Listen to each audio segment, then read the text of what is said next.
The sound of a text message made Elena flinch and hurried to the smartphone on the nightstand.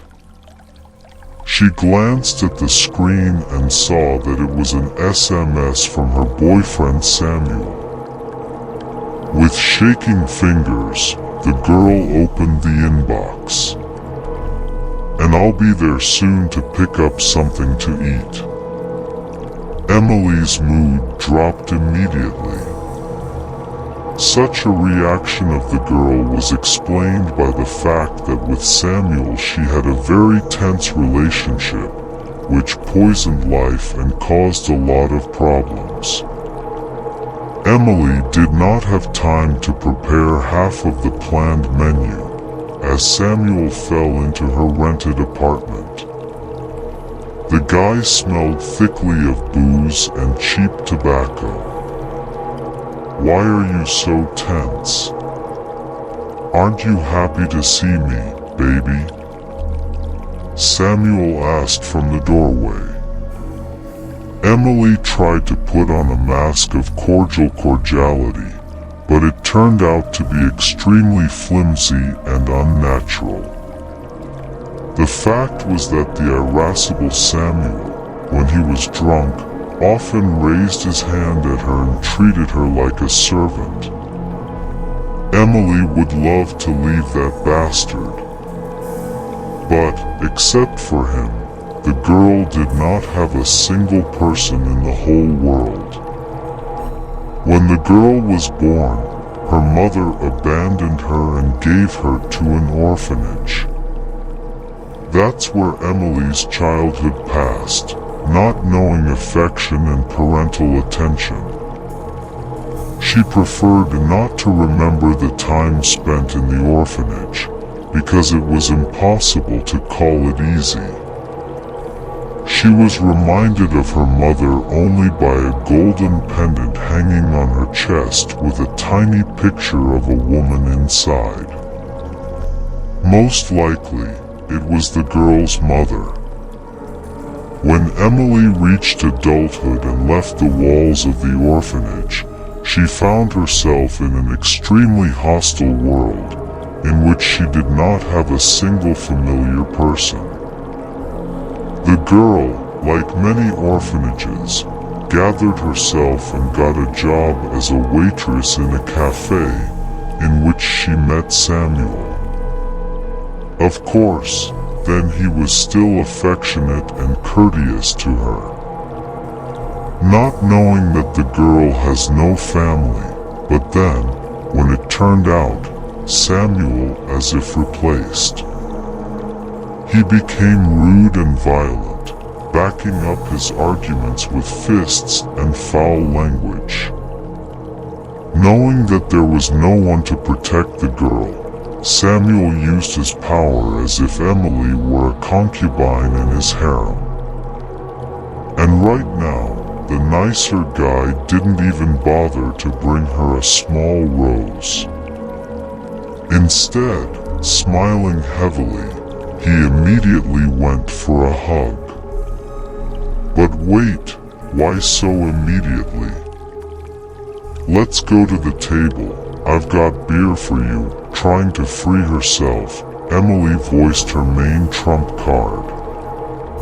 "Yeah, why didn't you say so in the first place?" "I'm making love here," Samuel cheered, anticipating how drunk he was going to get. But as soon as he started eating, the doorbell rang. "Are you expecting someone?" frowned the boy, clenching his fists. Emily shook her head negatively, then walked timidly to the door. When she opened it, she was surprised to see a distinguished-looking man in a business suit and tie standing on the threshold. "Emily Walker, I have important and urgent business to see you." "Will you let me in?" said the stranger, holding a bulky leather folder. The bewildered Emily gestured the man into the hall, slamming the door to the kitchen, where Samuel, not the least bit embarrassed, was gorging himself on cutlets and drinking beer. "Well, let's get down to business, Emily Walker. I'm a notary by profession, and I've come to you to voice your late mother's last will. And the fact is, she died 2 weeks ago in a cancer ward. Before she died, she made a will that leaves you a house in a country estate. I leave you all the details, key and address," said the man, laying out all the documents on the table. "Wow, cool," exclaimed Samuel, who, attracted by the business conversation, was standing at the door, wiping his grease-covered genus with the back of his palm. Emily gave an embarrassed look at the notary, who tactfully hummed and headed for the exit. When the door closed, Samuel took the girl by the waist and said, "Anyway, we'll visit this house tomorrow." "Why, is it a day off?" "We'll have a barbecue. I'll take Jack and Thomas with me, and we'll have a housewarming party." Emily swallowed painfully. Greatly understood what this was all about. It would probably end with Samuel's alcoholic friends fighting and punching each other in the face again. And then he'll start getting handsy and demanding sex. But to say no to Samuel now would be costly. So Emily nodded and poured more beer into the guy's glass. And when the guy was finally drunk and asleep, she started to prepare for tomorrow's trip out of town. The next morning at the entrance of the apartment building there were already cars, as trashed as their owners. Samuel's friend Jack was driving. Thomas was sitting next to him, clutching a fogged bottle of cheap alcohol.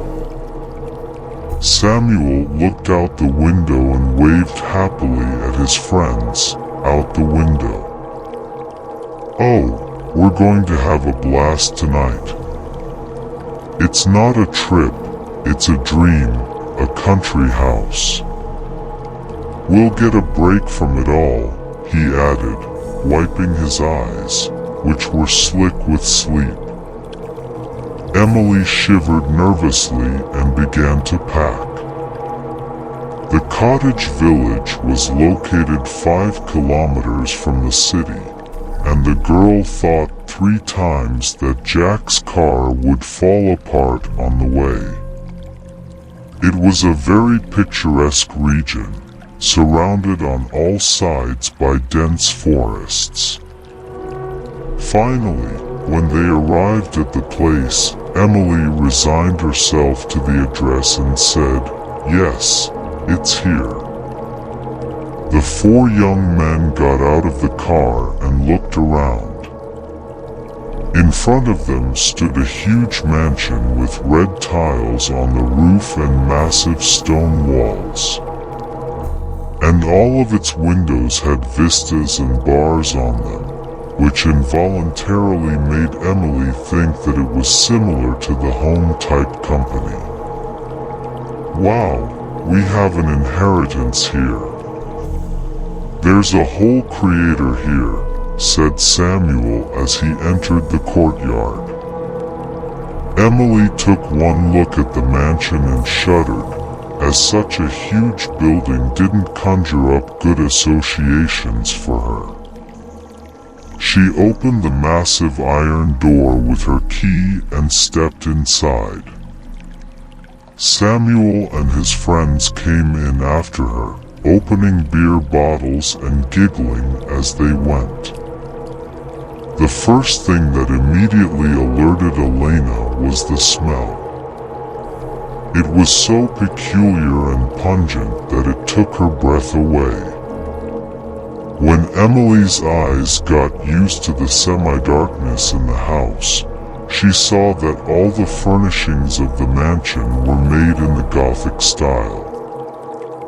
There was massive wooden furniture, oak parquet on the floor, and huge chandeliers perched high above the guests' heads, but the stuffed animals hanging on the wall were of particular interest. There were many predators on display, whose exact replicas looked like the real thing. Many of them were from Africa and Asia, which suggested that the previous owner of the house loved hunting.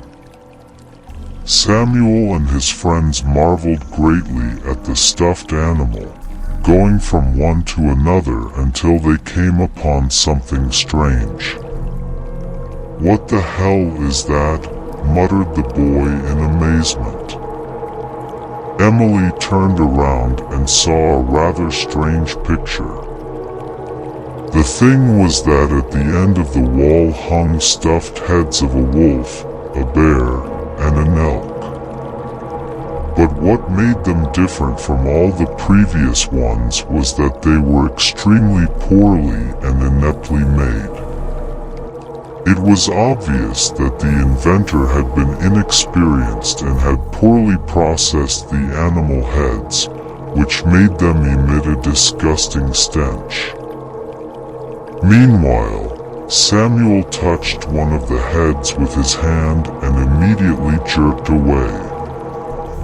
"Damn, it's soft." "It's not a stuffed animal. It's a real animal head nailed to the wall," exclaimed the boy. Instantly sobering up, as if to confirm his words and save the slain elk, a disgusting-smelling liquid flowed out. And then, dangling like pasta, a ball of wriggling worms fell out. Everyone present immediately turned away, trying to cope with the nausea that entered their throats. "So if your mom died a few weeks ago, then who brought these heads here?" Samuel asked in amazement, keeping his eyes down. "Sergey, I don't know what to answer," the girl shrugged fearfully. She found it odd herself. When she entered the kitchen, Emily saw that there were almost no dishes, except for a huge bowl that looked like a bowl for cold cuts and a wooden spoon that could easily be used as a paddle. And the slop in the toilet, I don't know what the hell's going on. It's like some creature's been here before us. At least flush it." Samuel shouted squeamishly. Emily was even more wary. There was something wrong with this house, and it was felt in the very atmosphere of the house. The girl immediately noticed that the house had not been touched by a woman's hand for a long time. There was a layer of dust on the windowsills and furniture, and dirty dishes were simply thrown in the garbage, and the very remains of food were not cleaned up, but were piled in a stinking heap in the corner. Meanwhile, Samuel and his friends had already settled down in the hall, where he turned on the TV and began to drink alcohol with them. They didn't care that Emily had found a man's oversized boot in the hallway, the kind only a Sasquatch could wear. She marveled. But the merrymaking boys were not at all interested. They continued to empty the liquor, and Emily, whether hastily or not, prepared lunch, tidying up the kitchen. The girl saw something she hadn't noticed at first. They were dirt tracks leading in the direction of the basement. They were blurred. Apparently they had been left long ago by someone's huge man's foot. Emily moved closer and found the door to the basement closed. But the scariest part was that it was locked from the inside. "Emily, why are you fiddling around like a sleepy fly? When the meat's ready, me and the boys are hungry," the man asked defiantly. "Samuel, you know, for some reason I don't feel like cooking anything here," whispered Emily. "Do you feel it? This house, it is very hostile against us," she said, turning to her companion. "Are you out of your fucking mind? I'm going to teach you everything right now." Samuel shouted again and struck the girl with his hand. Emily's nose bled and she slowly settled down the wall to the floor. "What, more punching?" growled Samuel, and had already brought his hand up to strike, when the cellar door suddenly opened abruptly and the shadow of a huge stranger appeared from there. He was very tall and askance. Samuel instinctively recoiled and screamed. At that instant the monster swung a powerful arm, in which gleamed the blade of a huge machete, and put Samuel on it like a butterfly on a hair fuse. The stranger's hair was greasy and hung tangled, covering him from Samuel's crazed eyes. Samuel was wheezing and writhing in agony, but the giant was not at all embarrassed by this. Acting with his machete like an axe, he chopped the struggling fellow to pieces in no time. At that moment, attracted by the noise, Jack and Thomas came out. In their hands were clutched bottles of some kind of liquor. When they saw the monster dressed in rags and skins, they growled loudly, but it was too late. They had no time to run around the front door, and the windows had massive bars. Thomas was the first to lose his head from direct contact with the sharp machete. His decapitated body ran a few more meters, then drenched in blood as he ran inertially, and then he scrambled in pursuit, reminiscent of a ghastly variation of the dance. Jack tugged at the bars, trying to tear them from their fastenings, but they were well made and held the prisoner firmly within the walls of the house. When the monster approached the guy with heavy footsteps, he smelled feces from fear. Jack was not saved from death, because the creepy giant took him by the head and burst it. Blood mixed with brain fluid ran down the windowsill, leaving a horrible crimson trail behind it. The monster gave a satisfied hum, then looked around. Emily sat hiding behind the nightstand, waiting in horror for her death. The giant, of course, found her almost immediately. Coming closer, he loomed over her. Then, seeing the golden pendant hanging from the girl's breast, he tore it off and brought the jewelry close to his face. Then, carefully lifting the lid with a gnarled fingernail, he suddenly gave a long howl that almost made Emily die of fright. And then the monster said what the girl least expected to hear. "Mommy, Mommy, Mommy," He kept saying the word like a maniac, pointing the girl to the photo at the bottom of the pendant. "Is that your mom?" asked Emily fearfully. The monster nodded his head readily and pointed his finger first at himself and then at the girl. "Damn, that can't be it. Is it really my brother?" flashed through Emily's mind. The girl carefully stood up and walked towards the basement.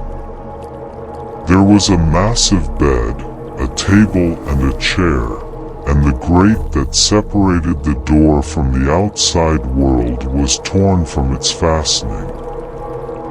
After thinking logically for a bit, the girl realized everything. The giant guy was kept in this basement for the reason that he was mentally retarded, with hypertrophied height and strength. Apparently, Emily's mother married the owner of the mansion, subsequently giving birth to a freak child. The couple couldn't get rid of him. Most likely, the man wanted an heir and to the last believed that the giant boy could become normal. Unfortunately, the father died early, and after a couple of years, taking with him and grief-stricken wife, then remaining locked in the basement, the guy freak ripped out the bars and became the master of the house, habitually living in his basement. Apparently, his late mother wanted Emily to look after his brother, but it turned out to be the other way around. And the giant brother had protected her himself. "Thank you, little brother," Emily whispered and pressed herself against the powerful chest of the giant, covered in blood from head to toe. They stood hugging for a few minutes, and then started cleaning the house. Then, when it was done, Emily's brother decided to try on Samuel's head as a piece for his wall. Emily smiled and advised him not to forget the heads of Samuel's friends, for they had been dear when they were alive.